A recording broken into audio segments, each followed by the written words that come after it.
Deviation regulation 2022। इस case में जो इन्फर्म पावर है उसको मार्केट में भी सेल कर सकता है। As per commission view is the commission is view that sufficient avenue are available for the generator to sell their income power in the market. Hence, the generator should explore those options rather than using grid as a market for injection and obtaining compensation. And another case for startup power. Startup power के लिए भी market से power purchase कर सकते हैं। The commission is of the view that generator have sufficient avenue of procuring power to meet their requirement of startup power and auxiliary power including that during the night hours and they should explore these avenue to ensure schedule transaction without affecting the grid. आप income के लिए भी schedule transaction कर सकते हैं through market and startup power के लिए भी शेड्यूल ट्रांजैक्शन कर सकते हैं। नेक्स्ट है account of charges. Account RLDC maintain करेगा। अकाउंट का नाम deviation and ancillary service pool account हो जाएगा, जो अभी डेविएशन पूल अकाउंट है। Deviation ancillary service pool account is in place of deviation pool account. इसमें किस टाइप का पेमेंट क्रेडिट होगा और डेबिट होगा। क्रेडिट के लिए जो सेलर या बायर पेबल रहेंगे, तो क्रेडिट के लिए payment from seller for under injection and buyer for overdraw. In case under injection overdraw में जो भी उनका पेमेंट पेएबल है वो आएगा। एसआरएस का एसआरएस डाउन के लिए जो पेमेंट है and payment made TRS provide for TRS down and additional late payment surcharge. तो ये 4 टाइप्स के पेमेंट पूल में पार्टी पे करेंगे, पूल मेंबर्स। एंड पूल से कौन सा पेमेंट होगा, जिस केस में सेलर ओवर इंजेक्शन या बायर अंडरड्रॉ कर रहा है, जहां पे भी रिसीवेबल रहेंगे वो पूल से पे करना। फुल कॉस्ट ऑफ एसआरए सबका प्राइस और उसके साथ इंसेंटिव भी पूल से पे होगा। टीआरएस आपका full cost with commitment charges and late payment surcharge for delay payment from pool, no clauses. Regulation में अभी सेपरेट कोई ऐसा क्लोज नहीं है कि जिसके अंदर जो रिसीवेबल पेमेंट है उस पर चार्जेस एप्लीकेबल होंगे। In case of deficit in fund, amount available in other region shall be used for settlement. अगर अदर रीजन से भी सेटलमेंट होने के बाद में बैलेंस सफिशिएंट नहीं है तो उसके लिए सेपरेट क्लोज दिया है कि आरएलडीसी फीस एंड चार्ज से रिकवर होगा। इसका प्रोसीजर अंडर प्रोसेस में है। Schedule of payment of charges for deviation के लिए जो ड्यू डेट है वो अभी 7 डेज है of issue of statement of charges by RPC and also interest shall be payable at 0.04% per day, simple interest. And letter of credit LC का भी same provision है। अगर रीजनल एंटिटी प्रीवियस ईयर में किसी भी week में default करती है तो उसको 110% of their average payable weekly liability of previous year उसका एलसी ओपन करना है। अगर 7 डेज में पेमेंट नहीं कर पा रही है तो आरएलडीसी एलसी को इनकैश कर लेगा और रीजनल एंटिटी उस एलसी के लिए नेक्स्ट 3 डेज में फिर से न्यू एलसी या रिकअप कर लेगी। Repeal and saving DHM regulation 2000 shall stand repeal from date of 5 December से। On commitment of these regulation existing regional deviation pool account fund shall be renamed as deviation and ancillary service pool account. इसमें जो भी credit या जो भी payment रहेगा वो deemed as a credit consider कर लिया जाएगा न्यू अकाउंट में। और कोई भी पेमेंट पुराना अगर due to and from the existing pool account payable या रिसीवेबल है उसको डीम कंसीडर कर लिया जाएगा न्यू अकाउंट्स के लिए। Any reference to regional deviation pool account fund shall be constructed as reference to deviation and ancillary service pool account. DSM regulation 2014 versus 22, इसमें main changes क्या है। DSM charges delink from frequency. Next time block wise each block का rates निकलेगा। अभी तक जैसे average ACP निकल रहा था पूरे डे का और फ्रीक्वेंसी के अनुसार वो एप्लीकेबल हो रहा था। फर्स्ट ईयर के लिए तीनों DAM, RTM and ancillary service. And after 1 year only ancillary service से जो रेट आएगा वो एप्लीकेबल होगा. अभी DSM रेट के लिए 3 रेट्स एप्लीकेबल होंगे, depend on the deviations: normal rates, reference charge rate and contract rates. No additional and sign violation charges as per new regulation. Charge payable by general seller in case of over injection beyond 2%, and zero charge to buy infirm injection. Infirm power sale कर सकता है market में. और अभी जो time payment था 10 दिन का, उसको रेड्यूस करके 7 डेज कर दिया. 7 डेज में आपको पेमेंट करना है. After 7 days interest are applicable. No grace period of 2 days. अभी तक 10 + 2 डेज तक पेमेंट मिलता था, उसमें 2 दिन का ग्रेस पीरियड था. 2 दिन तक कोई इंटरेस्ट एप्लीकेबल नहीं था, बट इसमें ग्रेस पीरियड नहीं है. Recovery of deficit amount through RLDC and fees and charges. No late payment surcharge payable to receiver pool members from regional pool accounts. Thank you. अभी कुछ डाउट है आप पूछ सकते हैं. Okay, आप फर्स्ट लाइन पे लेकर जाइएगा and then we will see one by one.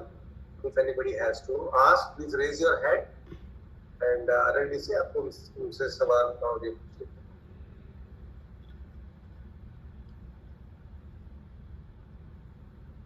इधर raise hand का ऑप्शन है, उसको raise कीजिएगा if anybody wants. Shabir Hassan will give him the chance because he had a question.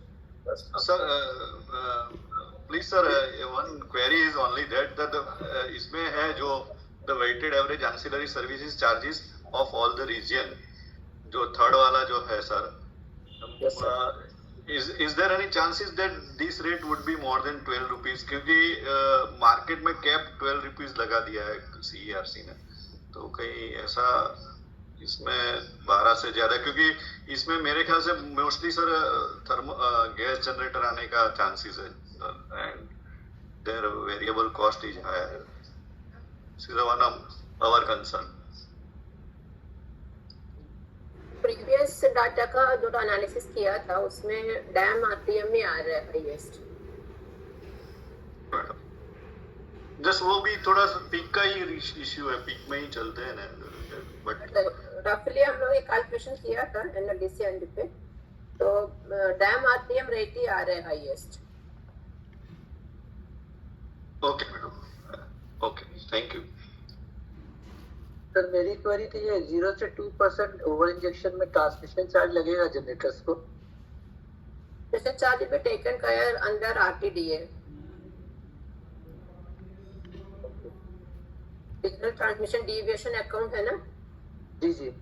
आपका अप्रूव्ड है, अप्रूव्ड माइनस एक्चुअल, उसमें taken care करेगा as per percent. अभी आपको GNA आएगा, then it will be GNA as per present methodology. It will be taken care in RTDA. Any deviation from your approved injection will be charged as per RTDA. Okay ma'am.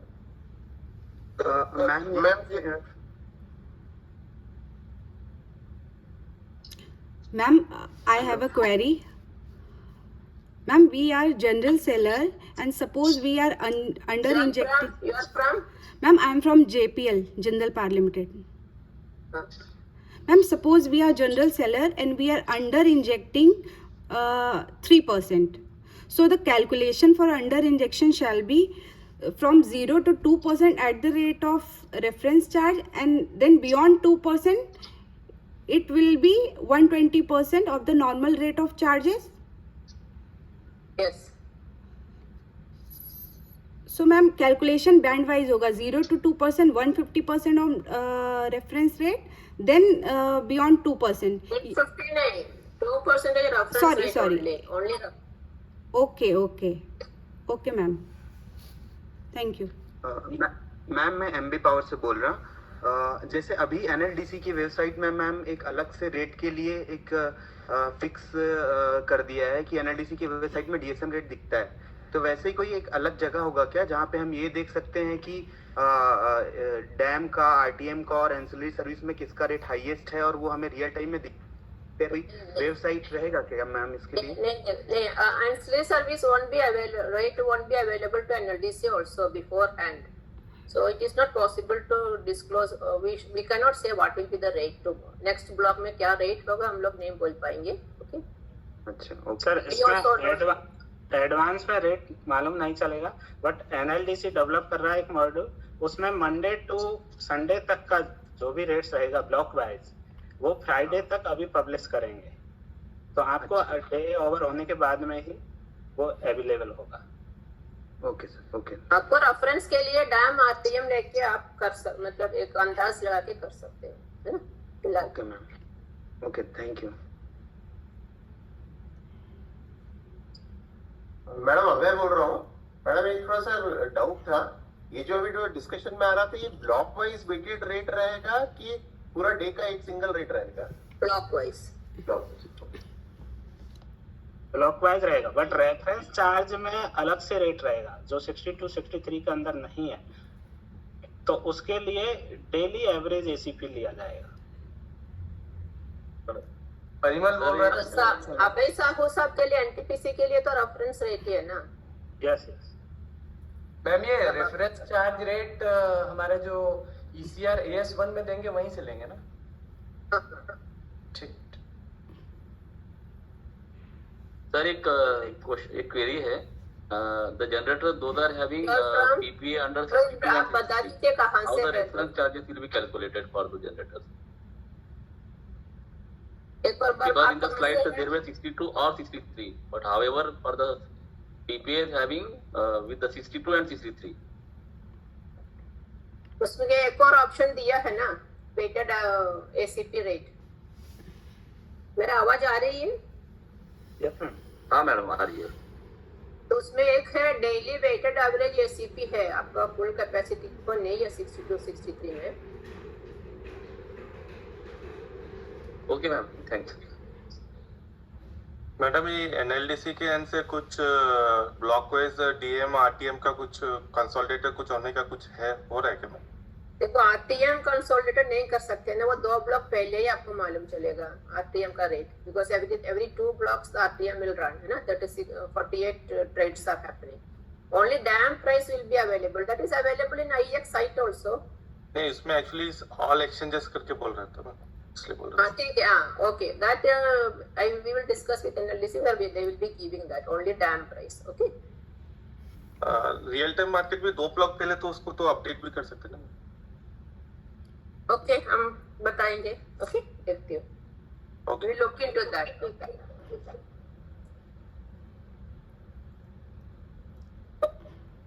Yeah, ma'am, Devanand here. Just on this secondary ancillary. Now, both secondary and tertiary is anyway market linked. On the secondary also there is a rating mechanism by which you arrive at key which has to be dispatched, right?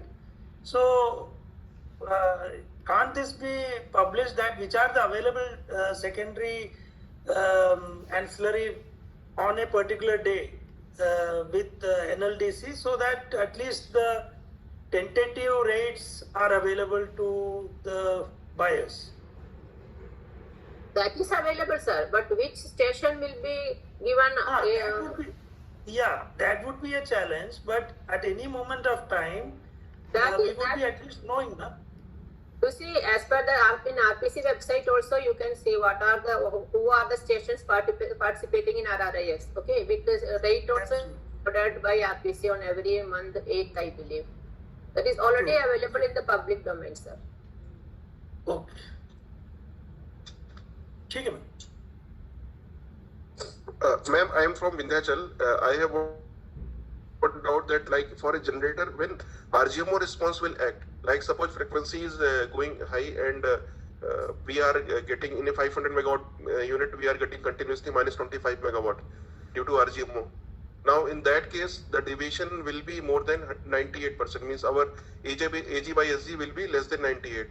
But generator has to pay the penalty for that. So, is it something like? Sir, this has kindly please go through the SOR. It is very clearly mentioned by Commission in the SOR, NTPCs and other stations query. So, Commission has not accepted this. Aapka technical minimum also and RAM rate and this RGM, FGM, all these things are there. Please go through it. It is given clearly, Commission. They are not accepted the request by stations. But madam, then how will a generator will respond? Means how will a generator will get a means we have some encourage that we will be encouraged that we have to perform RGMO performance 100%. So Commission has told that sufficient cushion is given already. I don't know. I think we already told we are not going to discuss on the merits. What is going to implement only we will discuss. and second thing, madam, you told about GNA regulation. So whether after GNA regulation there will be no transmission charges applicable? For what? No, GNA once it comes. RTDA charges, ISTS charges that. देखो sharing regulation amendment Hemant वो आया नहीं है ना अभी तक final नहीं आया है फाइनल रेगुलेशन आया नहीं है how the sharing regulation will be there after GNA implementation. Okay, anything, madam? Can you just provide some detail in 1 minute that what is the draft in that draft? I'm very sorry. I'm not prepared now to say because something wrong if I say. Actually, I read something, but what I found out that for a generator. I will reply. I will email. I will reply to you after. Just go through once again, no? Because in public forum, if I make any comment, if something goes wrong, it's not correct. You know? Actually, problem is that for like a pithead station, we are getting full schedule, and in that case, suppose due to RGMO response or anything, our injection is going beyond normative figures. Then in that case, we have to pay the penalty. Means 50. That is not penalty, but we have to pay 50 paisa additional for that. So after even if we control our set point, we will keep our set point below that limit value. But maybe because of RGMO response. For showing RGMO response, we have to pay 50 paisa per unit, in approximately 50 paisa per unit for transmission charges. So that is also a matter of concern for us. I think Usha ma'am, I think we are not competent enough to comment on these issues. No, I'm not competent. Because the discussion would be endless. I think MS sir will go ahead with the next item, sir. Yeah, see, the thing is, Vindhyachal, your query was beyond the scope of what is the new DSM regulation and what is its charges. कह रहे थे कि some things आप लोग calculate करते बैठो, you are smarter than us. आप लोग smarter than us हो.